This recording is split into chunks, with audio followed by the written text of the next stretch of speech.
The Murder on the Links by Agatha Christie, Part 4, 23. Difficulties ahead. After a moment of stress, such as I have just described, reaction is bound to set in. I retired to rest that night on a note of triumph. But I woke to realize that I was by no means out of the wood. True, I could see no flaw in the alibi I had so suddenly conceived. I had but to stick to my story, and I failed to see how Bella could be convicted in face of it. It was not as though there was any old friendship between us that could be raked up, and which might lead them to suspect that I was committing perjury. It could be proved that in actual fact I had only seen the girl on 3 occasions. No, I was still satisfied with my idea. Had not even Poirot admitted that it defeated him. But there I felt the need of treading warily. All very well for my little friend to admit himself momentarily nonplussed. I had far too much respect for his abilities to conceive of him as being content to remain in that position. I had a very humble opinion of my wits when it came to matching them against his. Poirot would not take defeat lying down. Somehow or other, he would endeavour to turn the tables on me, and that in the way, and at the moment, when I least expected it. We met at breakfast the following morning as though nothing had happened. Poirot's good temper was imperturbable, yet I thought I detected a film of reserve in his manner which was new. After breakfast, I announced my intention of going out for a stroll. A malicious gleam shot through Poirot's eyes. "If it is information you seek, you need not be at the pains of deranging yourself. I can tell you all you wish to know. The Dulcibella sisters have cancelled their contract and have left Coventry for an unknown destination." "Is that really so, Poirot?" "You can take it from me, Hastings. I made inquiries the first thing this morning. After all, what else did you expect?" True enough, nothing else could be expected under the circumstances. Cinderella had profited by the slight start I had been able to assure her, and would certainly not lose a moment in removing herself from the reach of the pursuer. It was what I had intended and planned. Nevertheless, I was aware of being plunged into a network of fresh difficulties. I had absolutely no means of communicating with the girl, and it was vital that she should know the line of defence that had occurred to me, and which I was prepared to carry out. Of course it was possible that she might try to send word to me in some way or another, but I hardly thought it likely. She would know the risk she ran of a message being intercepted by Poirot, thus setting him on her track once more. Clearly her only course was to disappear utterly for the time being. But, in the meantime, what was Poirot doing? I studied him attentively. He was wearing his most innocent air, and staring meditatively into the far distance. He looked altogether too placid and supine to give me reassurance. I had learned, with Poirot, that the less dangerous he looked, the more dangerous he was. His quiescence alarmed me. Observing a troubled quality in my glance, he smiled benignantly. "You are puzzled, Hastings. You ask yourself why I do not launch myself in pursuit. Well, something of the kind. It is what you would do were you in my place. I understand that. But I am not of those who enjoy rushing up and down a country seeking a needle in a haystack, as you English say. No, let Mademoiselle Bella Duving go. Without doubt, I shall be able to find her when the time comes. Until then I am content to wait." I stared at him doubtfully. Was he seeking to mislead me? I had an irritating feeling that even now he was master of the situation. My sense of superiority was gradually waning. I had contrived the girl's escape, and evolved a brilliant scheme for saving her from the consequences of her rash act. But I could not rest easy in my mind. Poirot's perfect calm awakened 1,000 apprehensions. "I suppose, Poirot," I said rather diffidently, "I mustn't ask what your plans are. I've forfeited the right." "But not at all. There is no secret about them. We return to France without delay." "What? Precisely." "Oui. You know very well that you cannot afford to let Papa Poirot out of your sight. Is it not so, my friend? But remain in England by all means if you wish." I shook my head. He had hit the nail on the head. I could not afford to let him out of my sight. Although I could not expect his confidence after what had happened, I could still check his actions. The only danger to Bella lay with him. Gerard and the French police were indifferent to her existence. At all costs, I must keep near Poirot. Poirot observed me attentively as these reflections passed through my mind and gave a nod of satisfaction. I am right, am I not? And as you are quite capable of trying to follow me, disguised with some absurdity such as a false beard, which every one would perceive be an intendu, I much prefer that we should voyage together. It would annoy me greatly that any one should mock themselves at you. Very well, then. But it's only fair to warn you. I know. You are my enemy. Be my enemy, then. It does not worry me at all. So long as it's all fair and above board, I don't mind. You have to the full the English passion for fair play. Now your scruples are satisfied. Let us depart immediately. There is no time to be lost. Our stay in England has been short, but sufficient, I know. What I wanted to know. The tone was light, but I read a veiled menace into the words. Still, I began, and stopped. Still, as you say, without doubt you are satisfied with the part you are playing. Me, I preoccupy myself with Jack Reynolds. Jack Reynolds. The words gave me a start. I had completely forgotten that aspect of the case. Jack Reynolds, in prison with the shadow of the guillotine looming over him. I saw the part I was playing in a more sinister light. I could save Bella. Yes, but in doing so I ran the risk of sending an innocent man to his death. I pushed the thought from me with horror. It could not be. He would be acquitted. Certainly he would be acquitted, but the cold fear came back. Suppose he were not, what then? Could I have it on my conscience? Horrible thought. Would it come to that in the end? A decision. Bella or Jack Reynolds? The promptings of my heart were to save the girl I loved at any cost to myself. But if the cost were to another, the problem was altered. What would the girl herself say? I remembered that no word of Jack Reynolds' arrest had passed my lips. As yet she was in total ignorance of the fact that her former lover was in prison charged with a hideous crime which he had not committed. When she knew, how would she act? Would she permit her life to be saved at the expense of his? Certainly she must do nothing rash.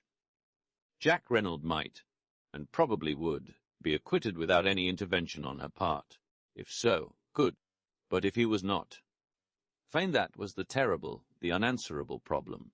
I fancied that she ran no risk of the extreme penalty. The circumstances of the crime were quite different in her case. She could plead jealousy and extreme provocation, and her youth and beauty would go for much. The fact that by a tragic mistake it was old Mr. Reynolds, and not his son, who paid the penalty would not alter the motive of the crime. But in any case, however lenient the sentence of the court, it must mean a long term of imprisonment. No, Bella must be protected, and, at the same time, Jack Reynolds must be saved.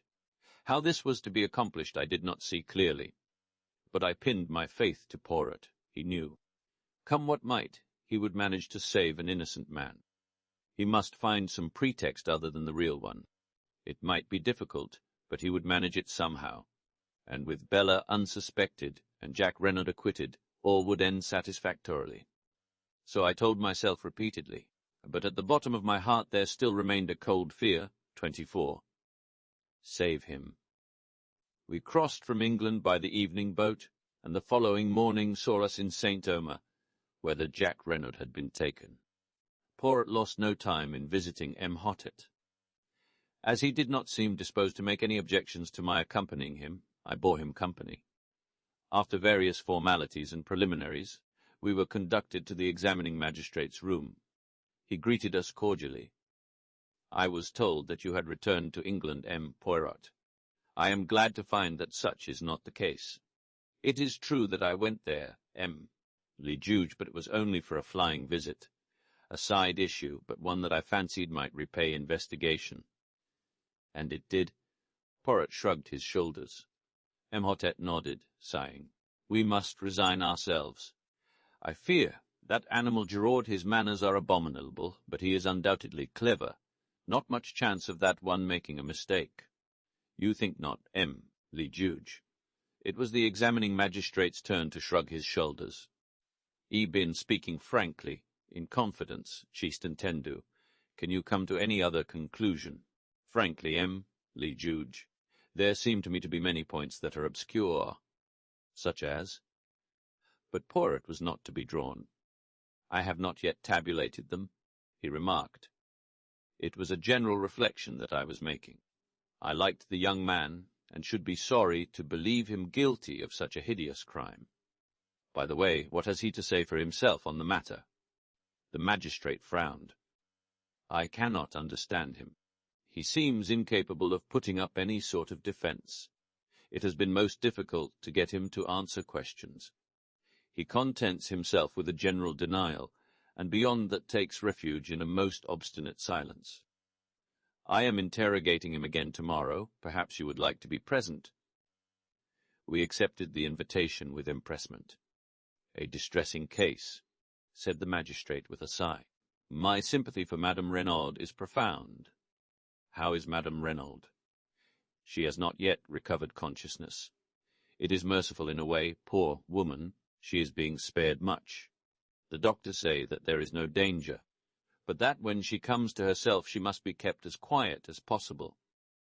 It was, I understand, quite as much the shock as the fall which caused her present state. It would be terrible if her brain became unhinged, but I should not wonder at all. No, really, not at all." M. Hartet leaned back, shaking his head with a sort of mournful enjoyment as he envisaged the gloomy prospect. He roused himself at length and observed with a start, "That reminds me. I have here a letter for you, M. Poirot. Let me see, where did I put it?" He proceeded to rummage amongst his papers. At last he found the missive and handed it to Poirot. "It was sent under cover to me in order that I might forward it to you," he explained. "But as you left no address, I could not do so." Poirot studied the letter curiously. It was addressed in a long, sloping, foreign hand, and the writing was decidedly a woman's. Poirot did not open it. Instead, he put it in his pocket and rose to his feet. "A demain, then, M. le Juge. Many thanks for your courtesy and amiability, but not at all. I am always at your service. These young detectives of the school of Giraud, they are all alike. Rude, sneering fellows. They do not realize that an examining magistrate of my experience is bound to have a certain discernment, a certain flair. Enfin, the politeness of the old school is infinitely more to my taste. Therefore, my dear friend, command me in any way you will. We know a thing or two, you and I." And laughing heartily, enchanted with himself, and with us, M. Hartet bade us adieu. I am sorry to have to record that Poirot's first remark to me as we traversed the corridor was, "A famous old imbecile, that one!" of a stupidity to make pity. We were just leaving the building when we came face to face with Giraud, looking more dandified than ever, and thoroughly pleased with himself. "Aha, M. Poirot!" he cried airily. "You have returned from England, then?" "As you see," said Poirot. "The end of the case is not far off now, I fancied." "I agree with you, M. Giraud." Poirot spoke in a subdued tone. His crestfallen manner seemed to delight the other. Of all the milk and water criminals, not an idea of defending himself. It is extraordinary. So extraordinary that it gives one to think, does it not? Suggested Poirot mildly. But Giraud was not even listening. He twirled his cane amicably. "Well, good day, M. Poirot. I am glad you're satisfied of young Reynolds' guilt at last." "Oh, pardon." "But I am not in the least satisfied. Jack Renaud is innocent."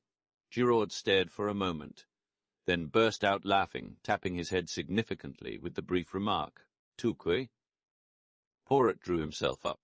A dangerous light showed in his eyes.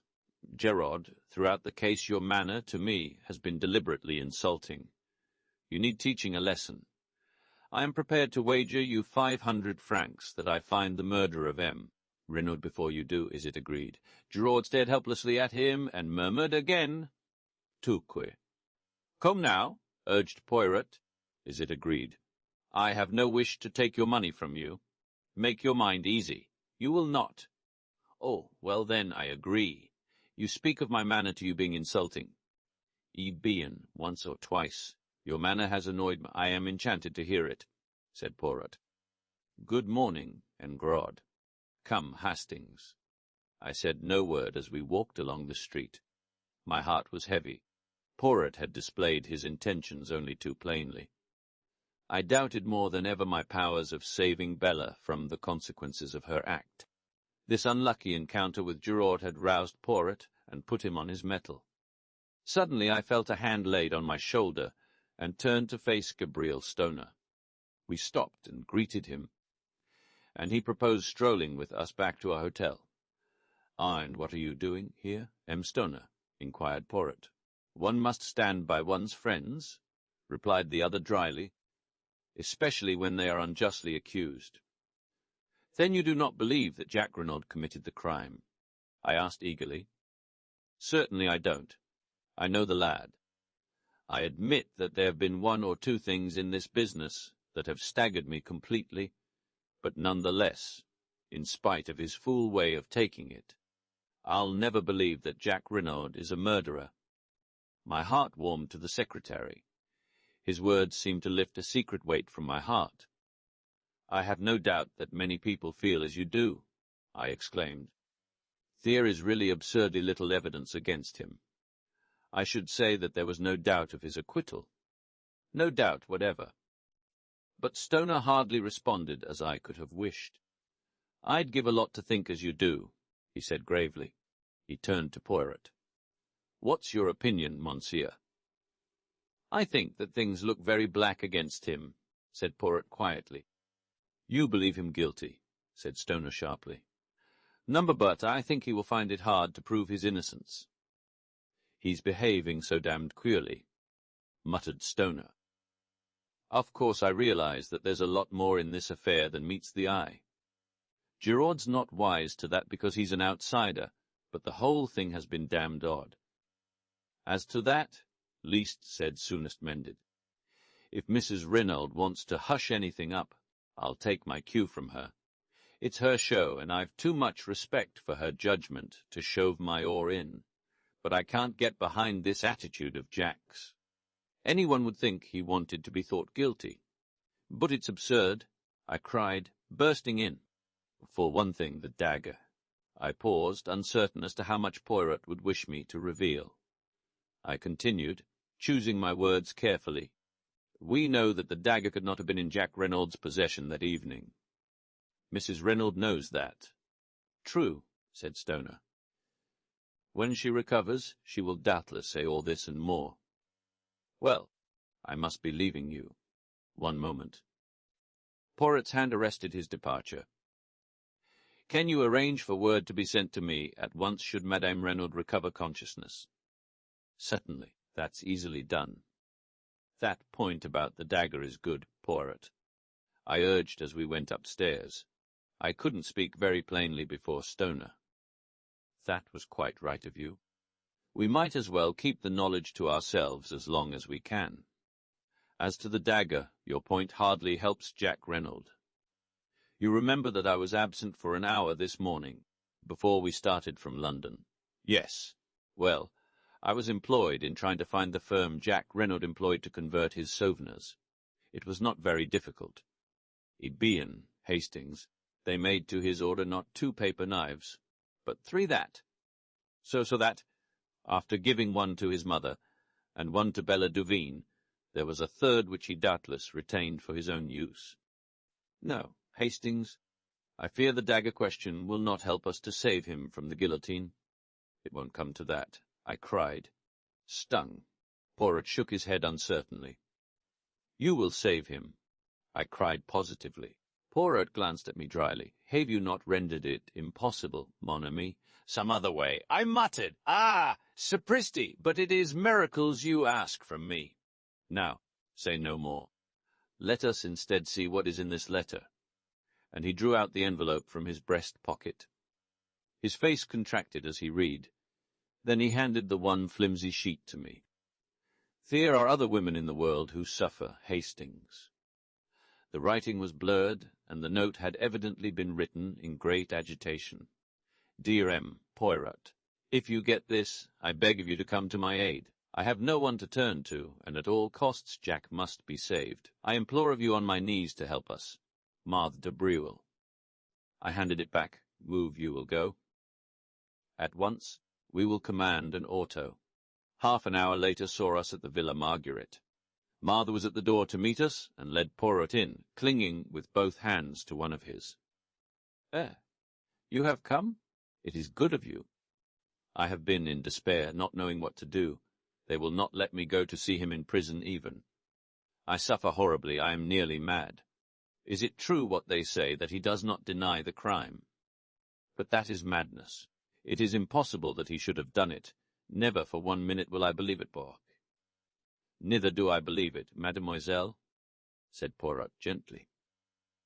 But then why does he not speak? I do not understand. Perhaps because he is screening someone, suggested Poirot, watching her. Marthe frowned. Screening someone. Do you mean his mother? Ah, from the beginning I have suspected her. Who inherits all that vast fortune? She does. It is easy to wear widow's weeds and play the hypocrite. And they say that when he was arrested she fell down, like that. She made a dramatic gesture. And without doubt, M. Stoner, the secretary, he helped her. They are thick as thieves, those two. It is true she is older than he. But what do men care? If a woman is rich. There was a hint of bitterness in her tone. Stoner was in England, I put in. He says so. But who knows? Mademoiselle, said Poirot quietly, if we are to work together, you and I, we must have things clear. First, I will ask you a question. Wes, monsieur, are you aware of your mother's real name? Marthe looked at him for a minute. Then, letting her head fall forward on her arms, she burst into tears. There, said Poirot, patting her on the shoulder. Calm yourself, petite, I see that you know. Now a second question. Did you know who Renaud was? Renaud. She raised her head from her hands and gazed at him wonderingly. I see you do not know that. Now listen to me carefully. Step by step, he went over the case, much as he had done to me on the day of our departure for England. Marthe listened spellbound. When he had finished, she drew a long breath. But you are wonderful. Magnificent. You are the greatest detective in the world. With a swift gesture she slipped off her chair and knelt before him with an abandonment that was wholly French. Save him, monsieur, she cried. I love him so. Oh, save him. It's 25. An unexpected denouement. We were present the following morning at the examination of Jack Renaud. Short as the time had been, I was shocked at the change that had taken place in the young prisoner. His cheeks had fallen in, there were deep black circles round his eyes, and he looked haggard and distraught, as one who had wooed sleep in vain for several nights. He betrayed no emotion at seeing us. The prisoner and his counsel, Tregrosser, were accommodated with chairs. A formidable guard with resplendent sabre stood before the door. The patient greffier sat at his desk. The examination began. Renaud, began the magistrate. Do you deny that you were in Merlinville on the night of the crime? Jack did not reply at once. Then he said with a hesitancy of manner which was piteous, Ike, told you that I was in Cherbourg. Tregrosser frowned and sighed. I realized at once that Jack Renaud was obstinately bent on conducting his own case as he wished, to the despair of his legal representative. The magistrate turned sharply. Send in the station witnesses. In a moment or two the door opened to admit a man whom I recognized as being a porter at Merlinville Station. You were on duty on the night of June 7th, Wes, Monsieur Dodd. You witnessed the arrival of the 11:40 train. Wes, Monsieur Dodd. Look at the prisoner. Do you recognize him as having been one of the passengers to alight? Wes, Monsieur le Juge. There is no possibility of your being mistaken. No, Monsieur. I knew him. Jack Renaud well. But nor of your being mistaken as to the date. No, Monsieur. because it was the following morning, June 8th, that we heard of the murder. Another railway official was brought in, and confirmed the first one's evidence. The magistrate looked at Jack Reynolds. "These men have identified you positively. What have you to say?" Jack shrugged his shoulders. "Nothing." M. Hartet exchanged a glance with the greffier as the scratching of the latter's pen recorded the answer. Reynolds. Continued the magistrate. "Do you recognize this?" He took something from the table by his side, and held it out to the prisoner. I shuddered as I recognized the aeroplane dagger. "Pardon," cried Maitre Grossier. "I demand to speak to my client before he answers that question." But Jack Reynolds had no consideration for the feelings of the wretched Grossier. He waved him aside, and replied quietly, "Certainly I recognize it. It is a present given by me to my mother, as a souvenir of the war. Is there, as far as you know, any duplicate of that dagger in existence?" Again Maitre Grossier burst out, and again Jack overrode him. "Not that I know of. The setting was my own design." Even the magistrate almost gasped at the boldness of the reply. It did, in very truth, seem as though Jack was rushing on his fate. I realized, of course, the vital necessity he was under of concealing, for Bella's sake, the fact that there was a duplicate dagger in the case. So long as there was supposed to be only one weapon, no suspicion was likely to attach to the girl who had had the second paper knife in her possession. He was valiantly shielding the woman he had once loved, but at what a cost to himself. I began to realize the magnitude of the task I had so lightly set Poirot.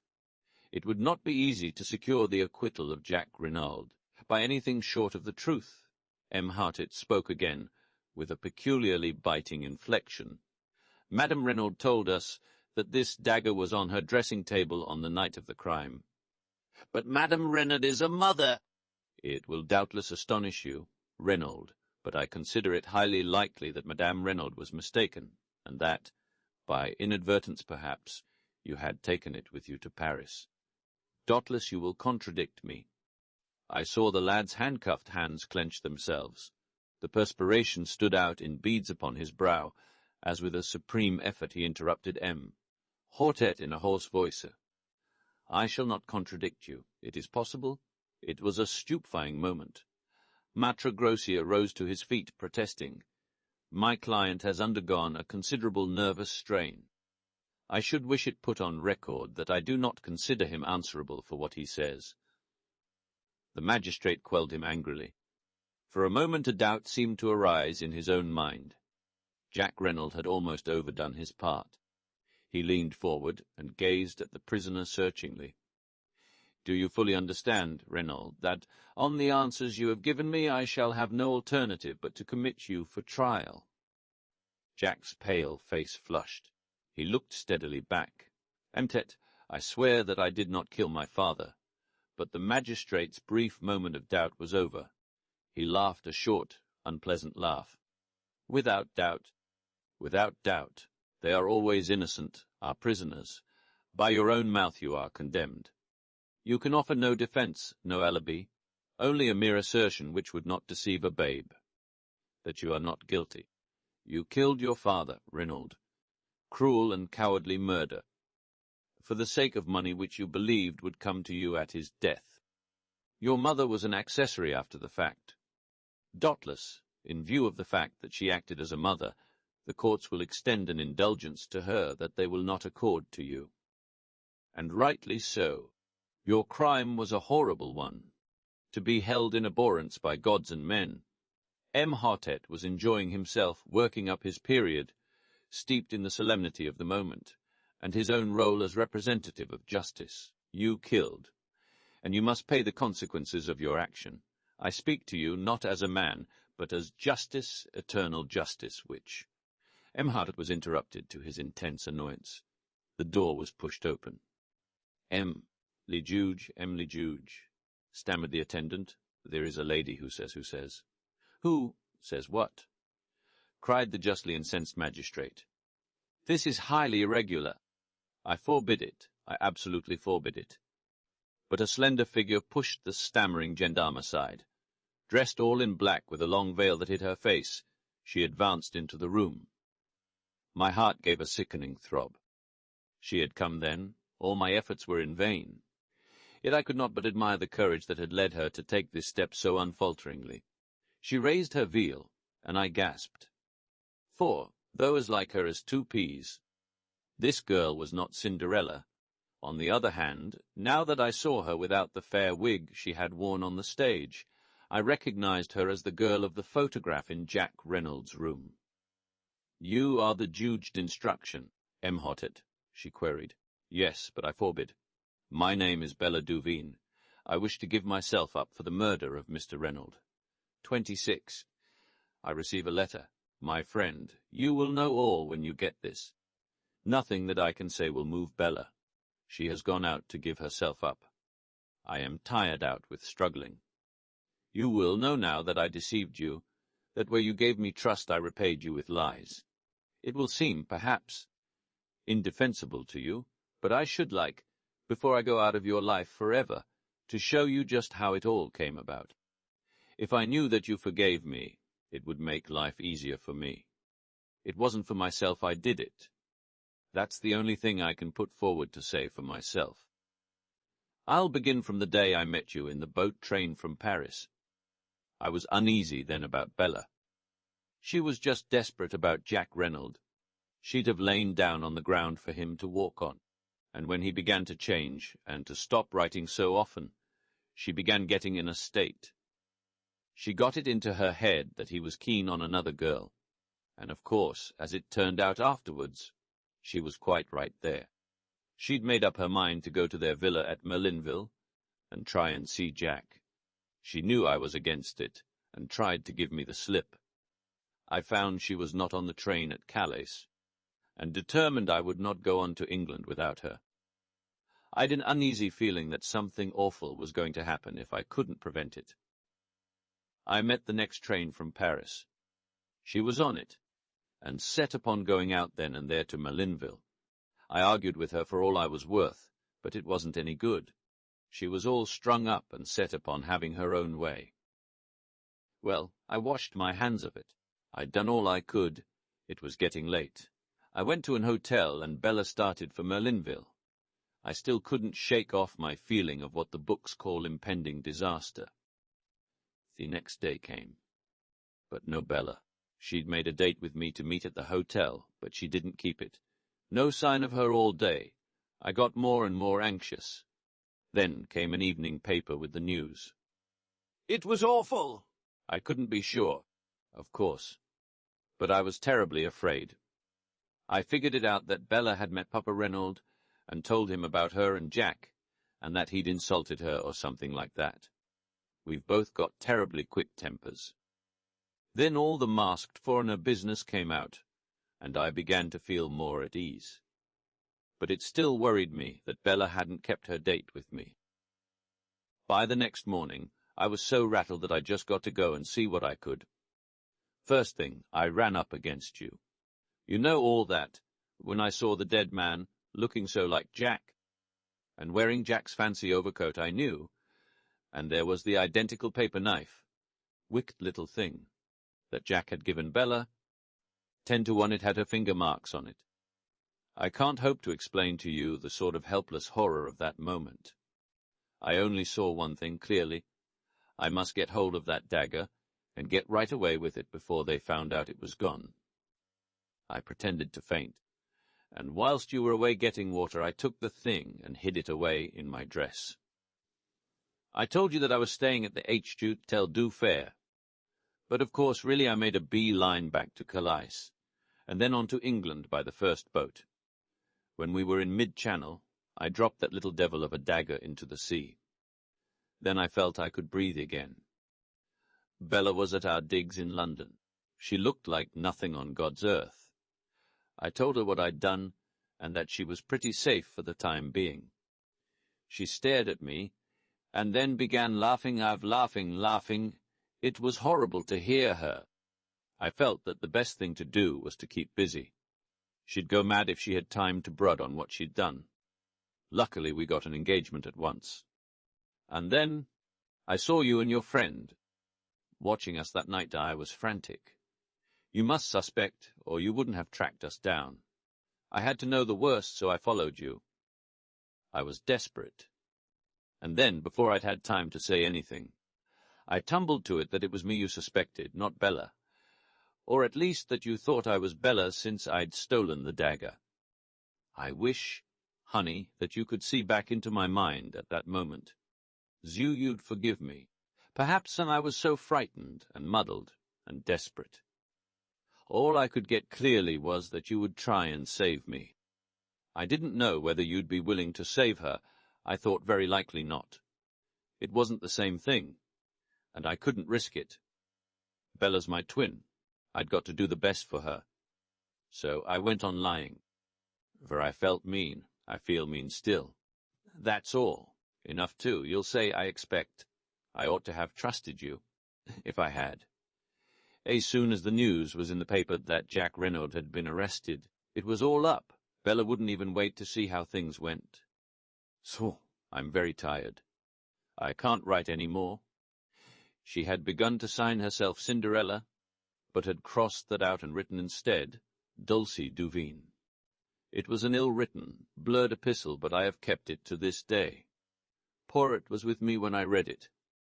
The sheets fell from my hand, and I looked across at him.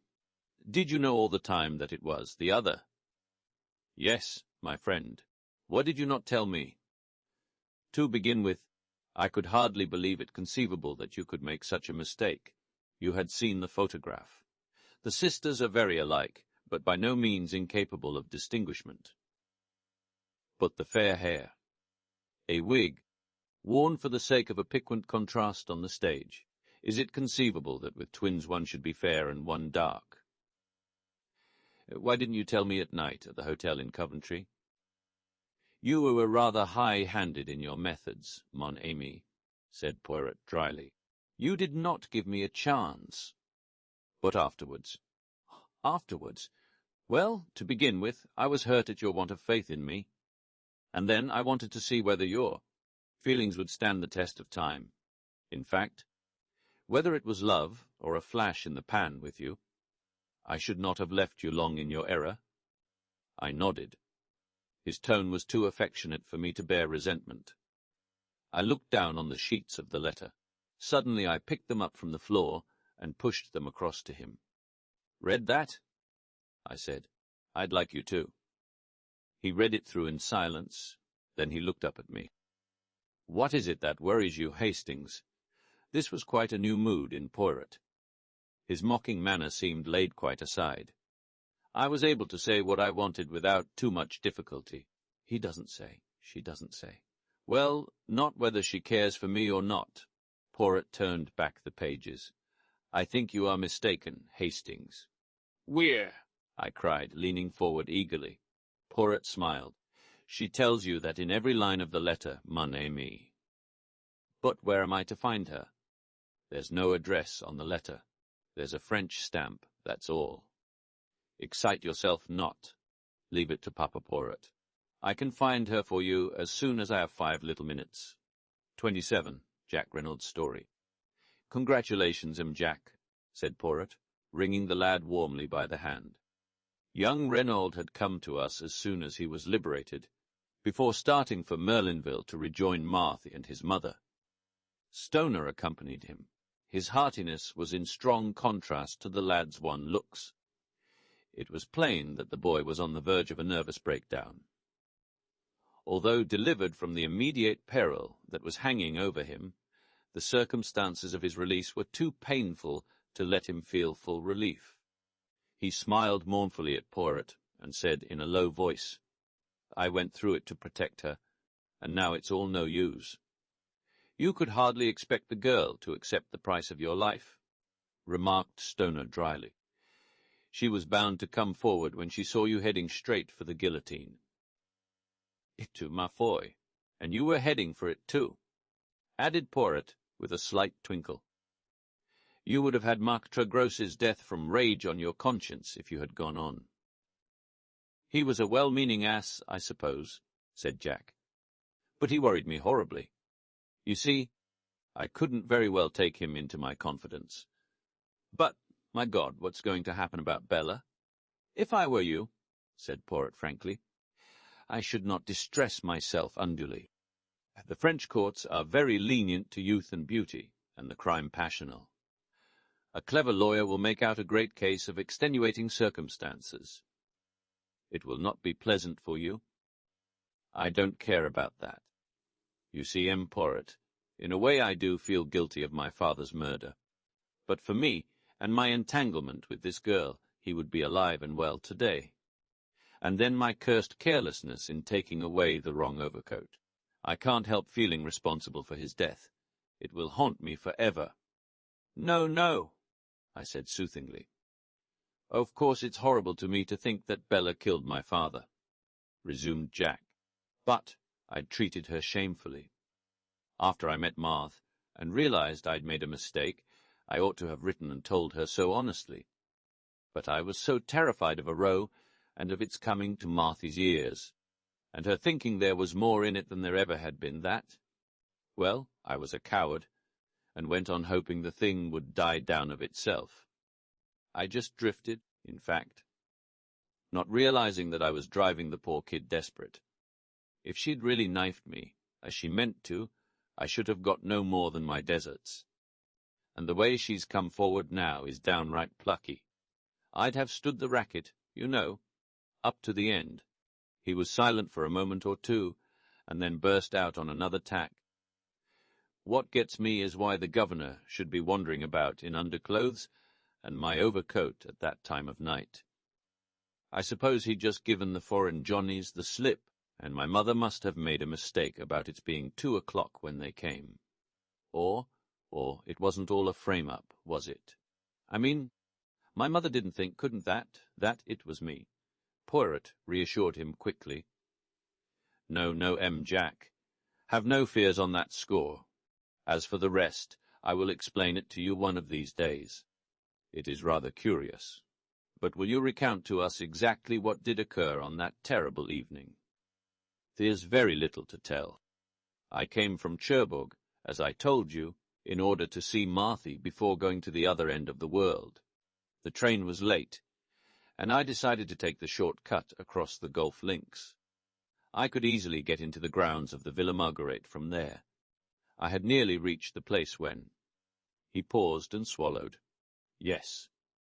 I heard a terrible cry. It wasn't loud, sort of choke and gasp, but it frightened me. For a moment I stood rooted to the spot. Then I came round the corner of a bush.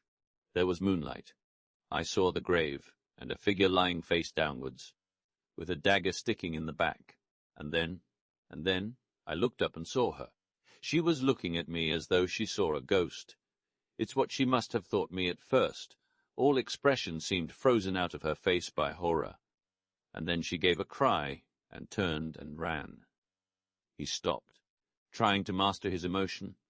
"And afterwards?" asked Poirot gently. "I really don't know. I stayed there for a time dazed. And then I realized I'd better get away as fast as I could. It didn't occur to me that they would suspect me, but I was afraid of being called upon to give evidence against her. I walked to St. Beauvais, as I told you, and got a car from there back to Cherbourg. A knock came at the door, and a page entered with a telegram which he delivered to Stoner. He tore it open. Then he got up from his seat. "Mrs. Renaud has regained consciousness," he said. "Ah!" Poirot sprang to his feet. "Let us all go to Merlinville at once." A hurried departure was made forthwith. Stoner, at Jack's instance, agreed to stay behind and do all that could be done for Bella Duveen. Poirot, Jack Renaud, and I set off in the Renaud car. The run took just over 40 minutes. As we approached the doorway of the Villa Marguerite, Jack Renaud shot a questioning glance at Poirot. "How would it be, if you went on first, to break the news to my mother that I am free, while you break it in person to Mademoiselle Marthy E?" Finished Poirot, with a twinkle. "But yes, by all means. I was about to propose such an arrangement myself." Jack Renaud did not wait for more. Stopping the car, he swung himself out and ran up the path to the front door. We went on in the car to the Villa Genevieve. Poirot, I said, do you remember how we arrived here that first day? And were met by the news of M. Reynolds' murder. What? Yes, truly. Not so long ago, either. But what a lot of things have happened since then, especially for you, mon ami. Poirot, what have you done about finding Dulcie? Calm yourself, Hastings. I arrange everything. Your being a precious long time about it, I grumbled. Poirot changed the subject. Then the beginning, now the end, he moralized as we rang the bell. Considered as a case, the end is profoundly unsatisfactory.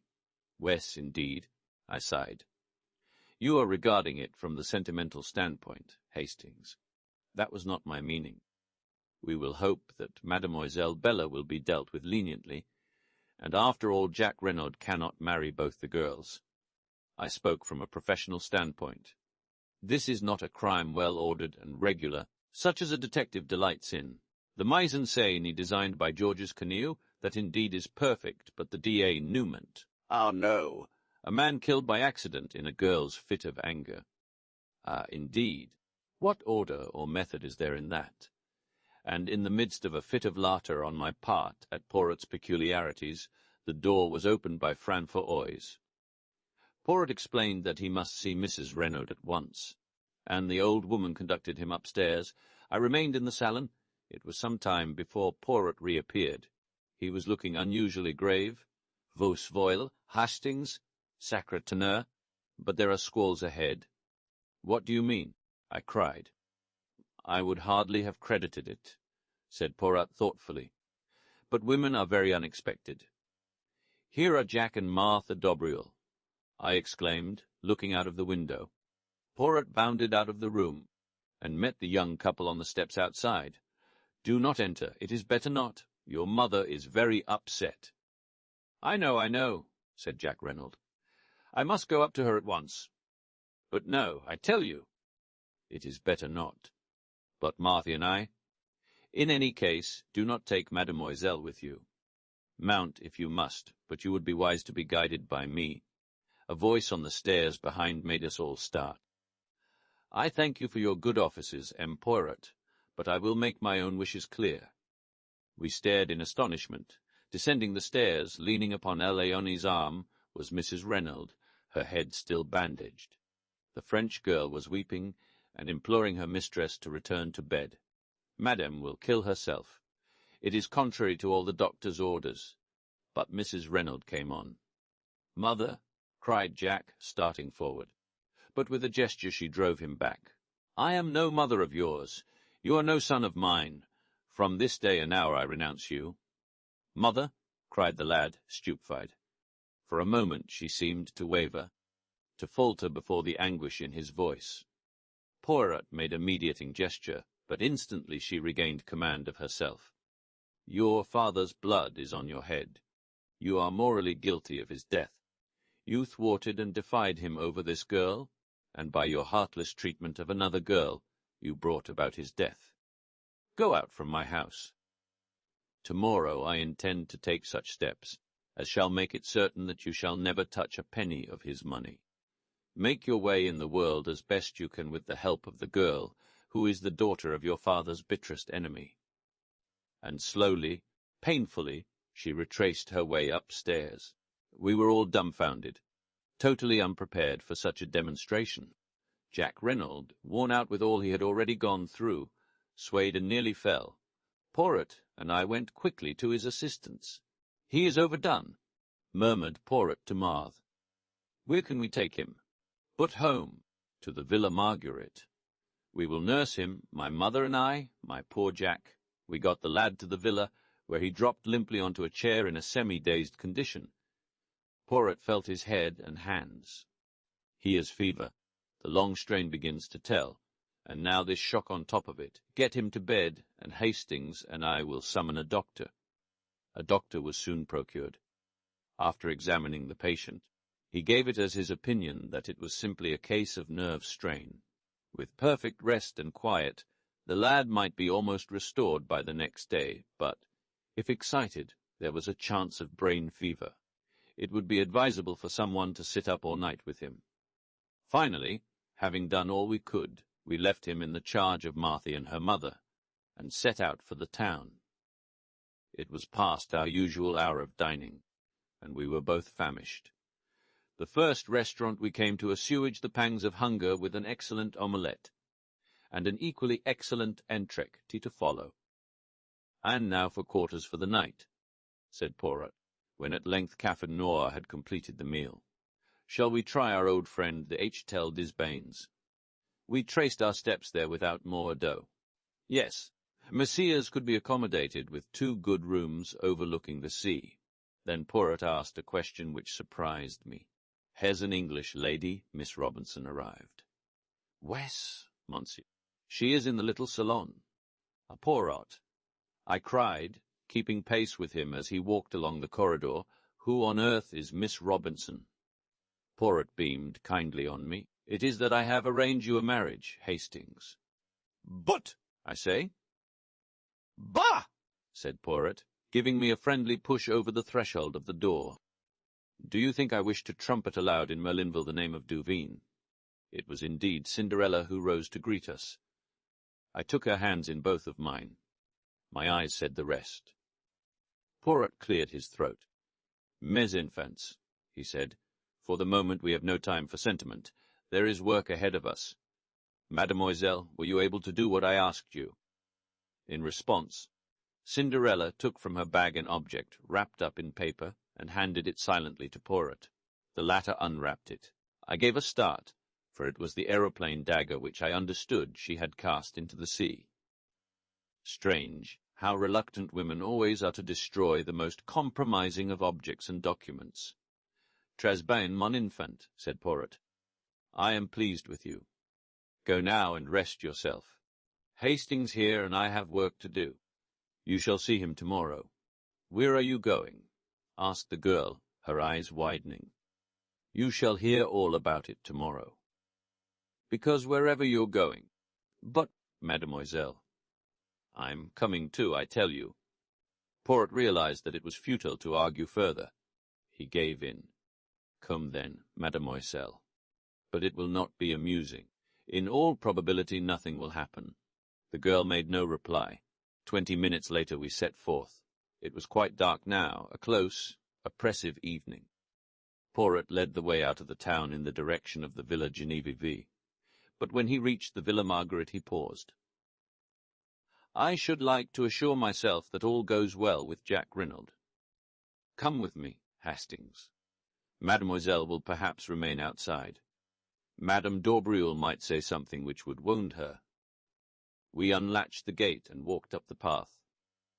As we went round to the side of the house, I drew Poirot's attention to a window on the first floor. Thrown sharply on the blind was the profile of Mother d'Aubreuil. said Poirot. "I figure to myself that that is the room where we shall find Jack Reynolds." Madame d'Aubreuil opened the door to us. She explained that Jack was much the same, but perhaps we would like to see for ourselves. She led us upstairs and into the bedroom.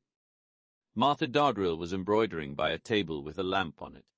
She put her finger to her lips as we entered. Jack Reynolds was sleeping an uneasy, fitful sleep, his head turning from side to side, and his face still unduly flushed. "Is the doctor coming again?" asked Poirot in a whisper. "Not unless we send. He is sleeping. That is the great thing.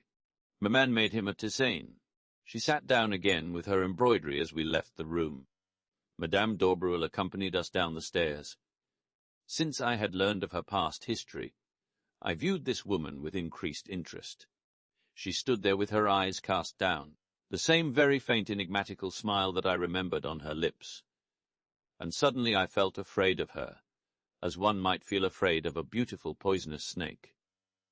"I hope we have not deranged you, madam," said Poirot politely as she opened the door for us to pass out. "Not at all, monsieur. By the way," said Poirot, as though struck by an afterthought, Stoner has not been in Merlinville today, has he?" I could not at all fathom the point of this question, which I well knew to be meaningless as far as Poirot was concerned. Madame d'Aubreuil replied quite composedly. Not that I know of. He has not had an interview with Mrs. Renaud. How should I know that, monsieur? True, said Poirot. I thought you might have seen him coming or going, that is all. Good night. Madame? Wyke. I began. No wise, Hastings. There will be time for that later. We rejoined Cinderella and made our way rapidly in the direction of the Villa Genevieve. Poirot looked over his shoulder once at the lighted window and the profile of Marthe as she bent over her work. He is being guarded at all events, he muttered. Arrived at the Villa Genevieve, Poirot took up his stand behind some bushes to the left of the drive where, whilst enjoying a good view ourselves, we were completely hidden from sight. The villa itself was in total darkness. Everybody was without doubt in bed and asleep. We were almost immediately under the window of Mrs. Renaud's bedroom, which window, I noticed, was open. It seemed to me that it was upon this spot that Poirot's eyes were fixed. "What are we going to do?" I whispered. "I watch." "But—" "I do not expect anything to happen for at least an hour, probably 2 hours. But his words were interrupted by a long, thin-drawn cry, "Help!" A light flashed up in the second-floor room on the right-hand side of the house. The cry came from there, and even as we watched there came a shadow on the blind as of 2 people struggling. "Miltoneries!" cried Poirot. She must have changed her room. Dashing forward, he battered wildly on the front door. Then, rushing to the tree in the flower bed, he swarmed up it with the agility of a cat. I followed him, as with a bound he sprang in through the open window. Looking over my shoulder, I saw Dulcie reaching the branch behind me. "Take care," I exclaimed. "Take care of your grandmother," retorted the girl. "This is child's play to me." Poirot had rushed through the empty room and was pounding on the door leading into the corridor. "Locked and bolted on the outside," he drawled, "and it will take time to burst it open." The cries for help were getting noticeably fainter. I saw despair in Poirot's eyes. He and I together put our shoulders to the door. Cinderella's voice, calm and dispassionate, came from the window. "You'll be too late. I guess I'm the only one who can do anything." Before I could move a hand to stop her, she appeared to leap upward into space. I rushed and looked out. To my horror, I saw her hanging by her hands from the roof, propelling herself along by jerks in the direction of the lighted window. "Good heavens, she'll be killed," I cried. "You forget. She's a professional acrobat, Hastings. It was the providence of the good God that made her insist on coming with us tonight. I only pray that she may be in time. Ah!" A cry of absolute terror floated out onto the night as the girl disappeared through the right-hand window. Then in Cinderella's clear tones came the words, "No, you don't. I've got you. And my wrists are just like steel." At the same moment the door of our prison was opened cautiously by Françoise. Poirot brushed her aside unceremoniously and rushed down the passage to where the other maids were grouped round the further door. "It's locked on the inside, monsieur." There was the sound of a heavy fall within. After a moment or two the key turned and the door swung slowly open. Cinderella, very pale, beckoned us in. "She is safe?" demanded Poirot. Yes, I was just in time. She was exhausted. Mrs. Renaud was half sitting, half lying on the bed. She was gasping for breath. "Nearly strangled me," she murmured painfully. The girl picked up something from the floor and handed it to Poirot. It was a rolled-up ladder of silk rope, very fine but quite strong. "A jetaway," said Poirot, "by the window, whilst we were battering at the door." "Where is the other?" The girl stood aside a little and pointed. On the ground lay a figure wrapped in some dark material, a fold of which hid the face. "Dead?" she nodded. "I think so." "He'd must have struck the marble fender." "But who is it?" I cried. "The murderer of Renaud, Hastings, and the would-be murderer of Madame Renaud." Puzzled and uncomprehending, I knelt down, and lifting the fold of cloth, looked into the dead, beautiful face of Mother d'Aubreuil. 28. The Journey's End. I have confused memories of the further events of that night. Poirot seemed deaf to my repeated questions. He was engaged in overwhelming Fran's eyes with reproaches for not having told him of Mrs. Reynolds' change of sleeping quarters. I caught him by the shoulder, determined to attract his attention and make myself heard. "But you must have known," I expostulated. "You were taken up to see her this afternoon." Poirot deigned to attend to me for a brief moment. "She had been wheeled on a sofa into the middle room, her boudoir," he explained. "But, monsieur," cried Francoise, "Madame changed her room almost immediately after the crime. The associations, they were too distressing." "Then why was I not told?" vociferated Poirot, striking the table and working himself into a first-class passion. "I demand you, why was not told? You are an old woman completely imbecile, and Eleonore and Denise are no better. All of you are triple idiots. Your stupidity has nearly caused the death of your mistress. But for this courageous child—" He broke off, and, darting across the room to where the girl was bending over ministering to Mrs. Reynolds, he embraced her with Gallic fervour. Slightly to my annoyance, I was aroused from my condition of mental fog by a sharp command from Poirot to fetch the doctor immediately on Mrs. Reynolds' behalf. After that, I might summon the police. And he added, "To complete my dudgeon, it will hardly be worth your while to return here. I shall be too busy to attend to you, and of Mademoiselle here I make a garde malade." I retired with what dignity I could command. Having done my errands, I returned to the hotel. I understood next to nothing of what had occurred. The events of the night seemed fantastic and impossible. Nobody would answer my questions. Nobody had seemed to hear them. Angrily, I flung myself into bed and slept the sleep of the bewildered and utterly exhausted. I awoke to find the sun pouring in through the open windows and Poirot, neat and smiling, sitting beside the bed. "Infin you wake. But it is that you are a famous sleeper, Hastings. Do you know that it is nearly 11 o'clock? I groaned and put a hand to my head. "I must have been dreaming," I said. "Do you know, I actually dreamt that we found Martha Dobrewell's body in Mrs. Reynolds' room, and that you declared her to have murdered Mr. Reynolds." "You were not dreaming. All that is quite true." "But Bella Duveen killed Miss Renaud, no. Hastings, she did not." "She said she did." "Yes, but that was to save the man she loved from the guillotine." "What?" "Remember Jack Reynolds' story. They both arrived on the scene at the same instant, and each took the other to be the perpetrator of the crime. The girl stares at him in horror, and then with a cry rushes away. But when she hears that the crime has been brought home to him, she cannot bear it, and comes forward to accuse herself and save him from certain death." Poirot leaned back in his chair and brought the tips of his fingers together in familiar style. "The case was not quite satisfactory to me," he observed judicially. "All along I was strongly under the impression that we were dealing with a cold-blooded and premeditated crime committed by someone who had been contented, a very clever lie, with using Reynolds' own plans for throwing the police off the track. The great criminal, as you may remember my remarking to you once, is always supremely simple." I nodded.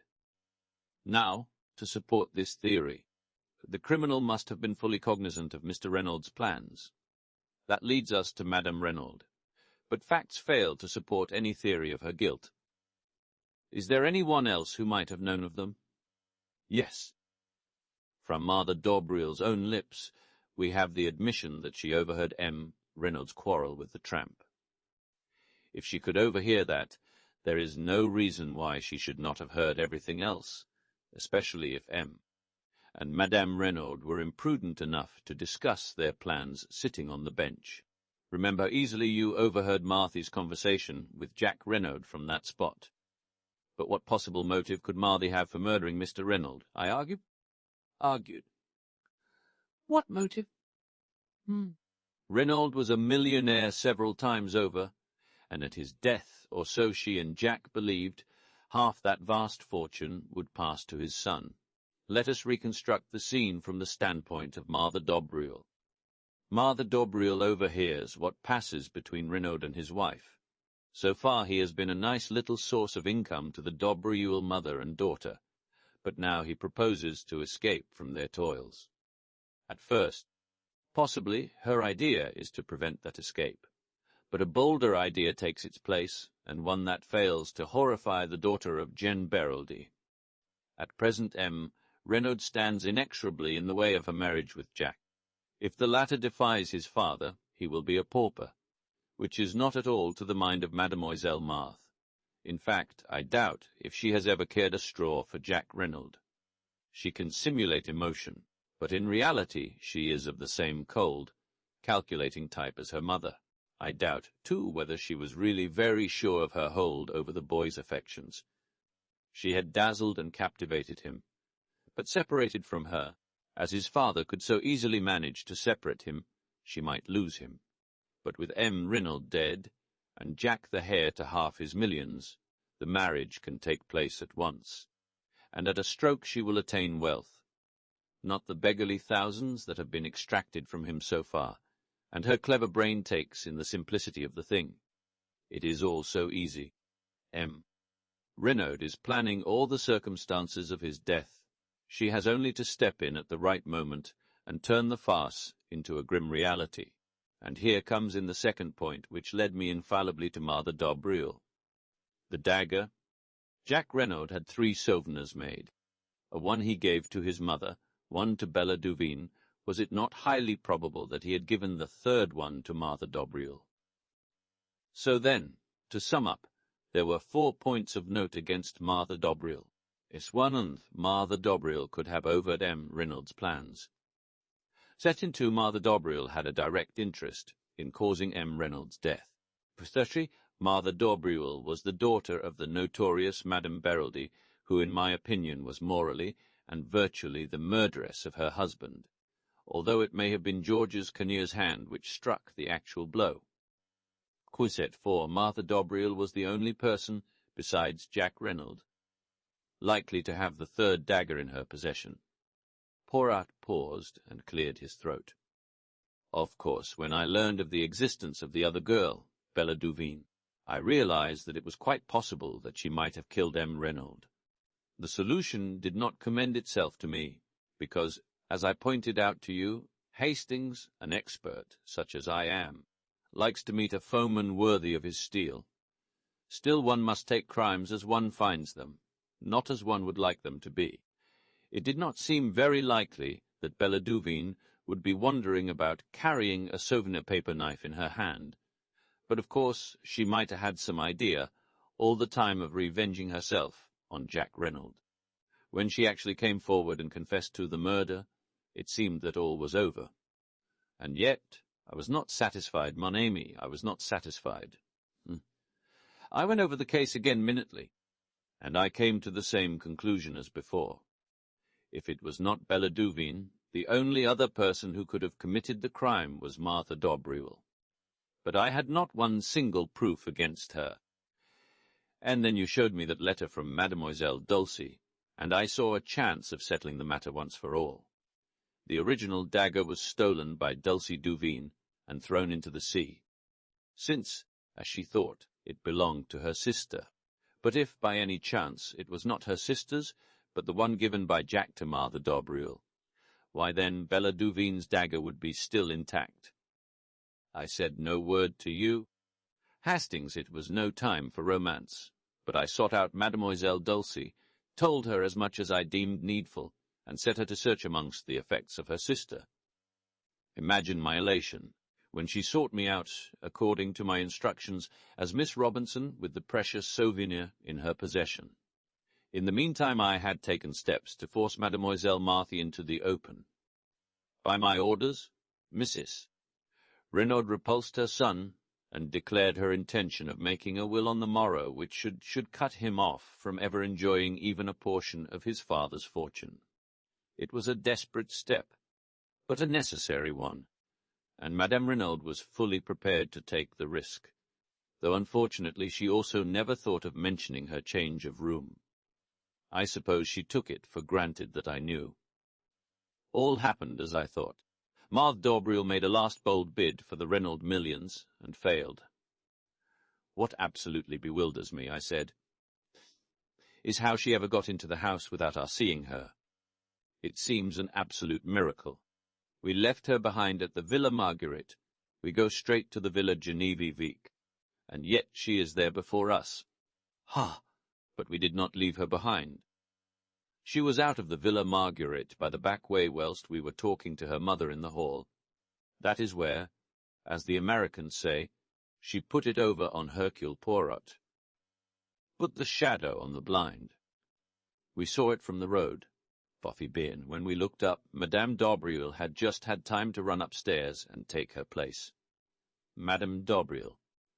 "Yes, one is old, and one is young, one dark and one fair, but, for the purpose of a silhouette on a blind, their profiles are singularly alike.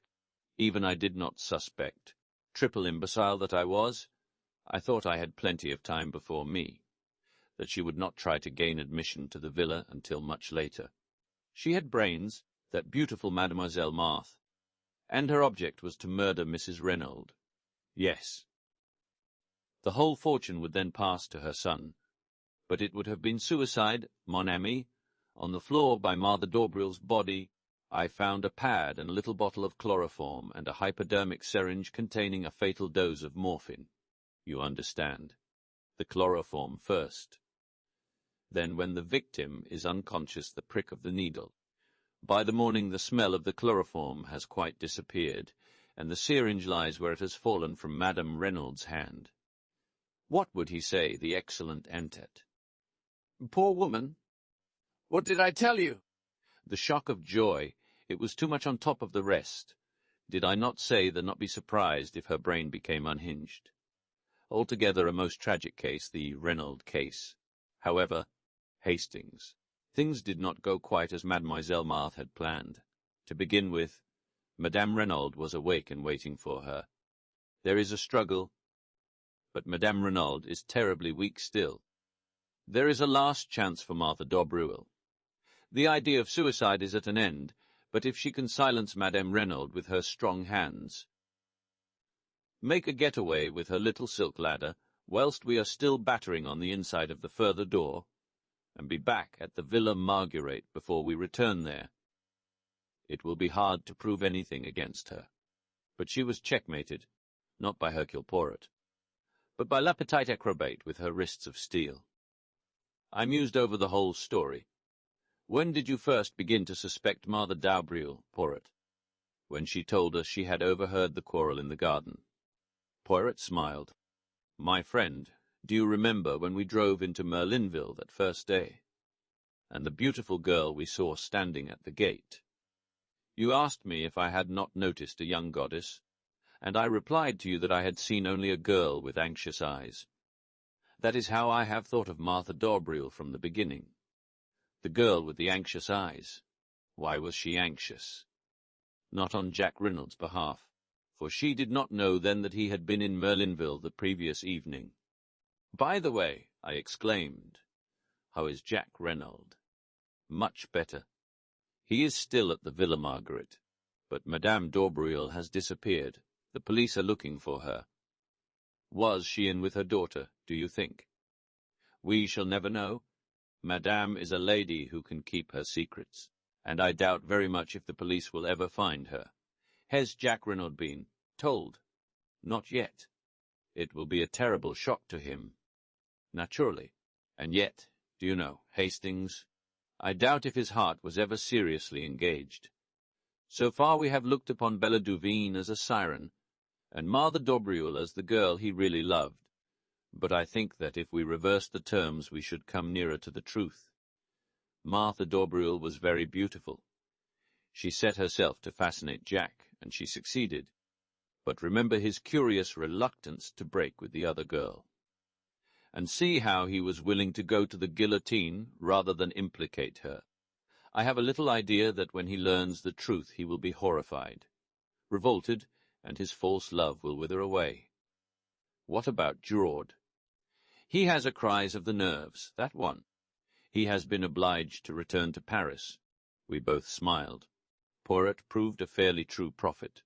When at length the doctor pronounced Jack Renaud strong enough to hear the truth, it was Poirot who broke it to him. The shock was indeed terrific. Yet Jack rallied better than I could have supposed possible. His mother's devotion helped him to live through those difficult days. The mother and son were inseparable now. There was a further revelation to come. Poirot had acquainted Mrs. Renaud with the fact that he knew her secret, and had represented to her that Jack should not be left in ignorance of his father's past. To hide the truth, never does it avail, madame. Be brave and tell him everything. With a heavy heart, Mrs. Renaud consented, and her son learned that the father he had loved had been in actual fact a fugitive from justice. A halting question was promptly answered by Poirot. Reassure yourself, M. Jack. The world knows nothing. As far as I can see, there is no obligation for me to take the police into my confidence. Throughout the case I have acted, not for them, but for your father. Justice overtook him at last, but no one need ever know that he and George's canoe were one and the same. There were, of course, various points in the case that remained puzzling to the police, but Poirot explained things in so plausible a fashion that all query about them was gradually stilled. Shortly after we got back to London, I noticed a magnificent model of a foxhound adorning Poirot's mantelpiece. In answer to my inquiring glance, Poirot nodded. Mais oui, I got my 500 francs. Is he not a splendid fellow? I call him Giraud. A few days later Jack Renaud came to see us with a resolute expression on his face. Poirot, I've come to say goodbye. I'm sailing for South America almost immediately. My father had large interests over the continent, and I mean to start a new life out there. You go alone, M. Jack, my mother comes with me, and I shall keep Stoner on as my secretary. He likes out-of-the-way parts of the world. No one else goes with you. Jack flushed. You mean? A girl who loves you very dearly, who has been willing to lay down her life for you. How could I ask her? Muttered the boy. After all that has happened, could I go to her and... Oh, what sort of a lame story could I tell? Les Femmes, they have a wonderful genius for manufacturing crutches for stories like that. Yes, but I've been such a damned fool. So have all of us, at one time and another, observed Poirot philosophically. But Jack's face had hardened. There's something else. I'm my father's son. Would anyone marry me knowing that? You are your father's son, you say. Hastings here will tell you that I believe in heredity. Well, then, wait. I know a woman of courage and endurance, capable of great love, of supreme self-sacrifice. The boy looked up. His eyes softened. My mother, yes. You are your mother's son as well as your father's. Go then to Mademoiselle Bella. Tell her everything. Keep nothing back, and see what she will say. Jack looked irresolute. Go to her as a boy no longer, but a man bowed by the fate of the past, and the fate of today, but looking forward to a new and wonderful life. Ask her to share it with you. You may not realize it, but your love for each other has been tested in the fire and not found wanting. You have both been willing to lay down your lives for each other. And what of Captain Arthur Hastings, humble chronicler of these pages? There is some talk of his joining the Reynolds on a ranch across the seas, but for the end of this story I prefer to go back to a morning in the garden of the Villa Genevieve. I can't call you Bella, I said, since it isn't your name, and Dulcie seems so unfamiliar, so it's got to be Cinderella. Cinderella married the prince, you remember. I'm not a prince, but... She interrupted me. Cinderella warned him, I'm sure. You see, she couldn't promise to turn into a princess. She was only a little scullion after all. It's the prince's turn to interrupt. I interpolated. Do you know what he said? No, hell, said the prince, and kissed her, and I suited the action to the word.